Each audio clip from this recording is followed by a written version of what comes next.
Alright, so this is section 6-9 called percent of change. And another way you can think of that is just percent increase or percent decrease.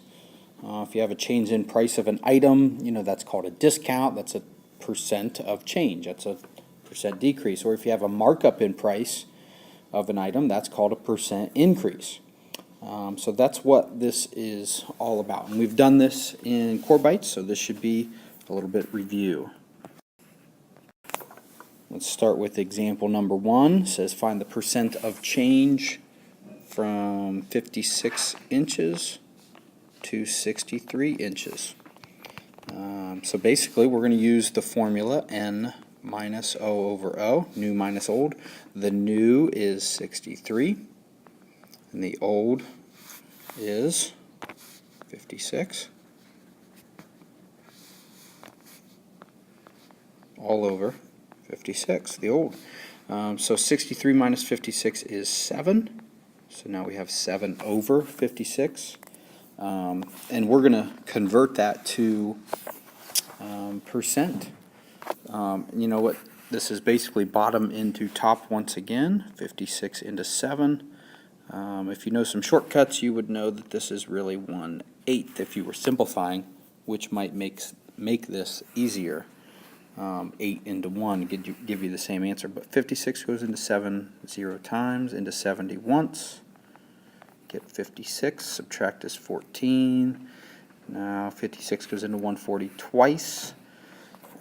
Gives me 112. Subtract is 28.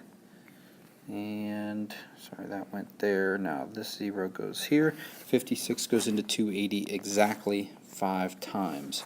So we end up with 0.125, but remember we're asking for percent of change, and this is 12.5%, and that is an increase because it went up to 63. If it went down, you would end up with a negative number. Let's go to example number 2. Example 2 says in 1975, average price per gallon of gasoline was 57 cents. In 2003, the average price per gallon was $1.59. Find the percent of change.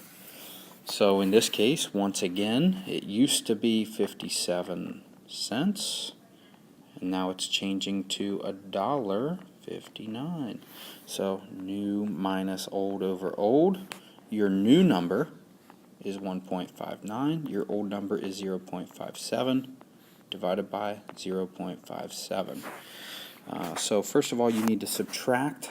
$1.59 minus 57 cents is $1.02, and it's still over 0.57. So we've got to divide this bottom into top. So let's do that.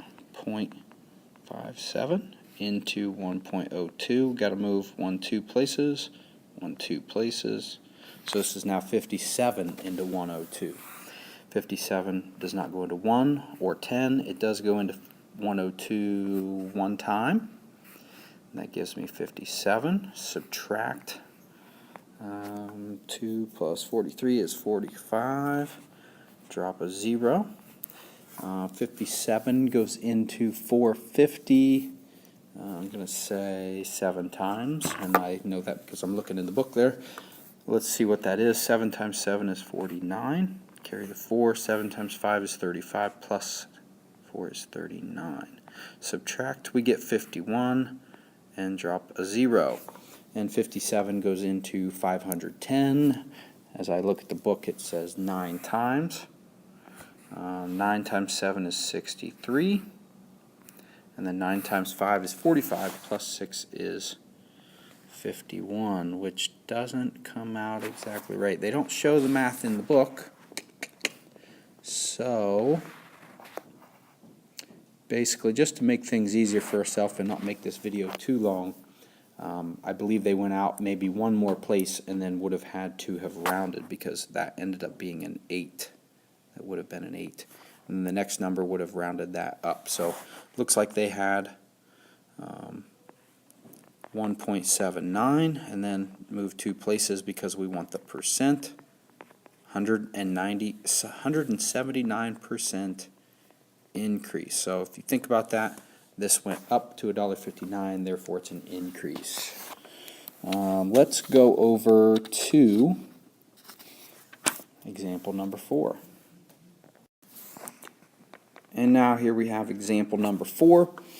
Says one of the largest stock market drops occurred on October 19th, 1987. On this day, stock market opened at 2,246.74 and closed at 1,738.42, so it dropped. What's the percent of change? You know what? It's looking like they're giving you some problems with, I mean, these are tricky numbers. The PARCC test is not going to have you do numbers like this. They would have you do these types of problems with a calculator. So we're kind of going to skip to that part and use that. But we want to set it up first. This is still new minus old over old. The new number is the smaller number, 1738.42. Minus the old number, which is 2246.74, all over the old 22.467.74. And you know, just to use the example that is in the book, they already have some of the math done. If you subtract the top part, no matter which way you subtract it, you're still going to get 508.32. So no matter what the change, it changed by 508.32 points. Whether it dropped or it went up, it still changed by that much. Technically, this is a negative because it dropped. And that minus that is negative. And we're going to divide by still the same number on the bottom. And just to use what's already in the book for us, you know, using a calculator, that would be a pretty crazy division to do by ourselves. Anybody in the workplace would just use a calculator. But it would be bottom into top, and you'd get your answer. That decimal is negative 0.226. Looks like they've rounded also. And then, again, we have to move the decimal 2 places. So it ends up being negative 22.6%. And all that means, negative 22.6% means a 22.6.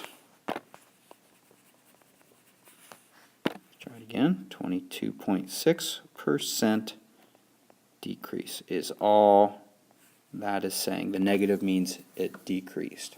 So, you know, a couple of these, if they get crazy like that, I would not expect you to do that division. Just if you do have a calculator, go ahead and use it. If you don't, set it up. I'm sure everybody's phone has a calculator on it, so it won't be too hard to find. Best of luck.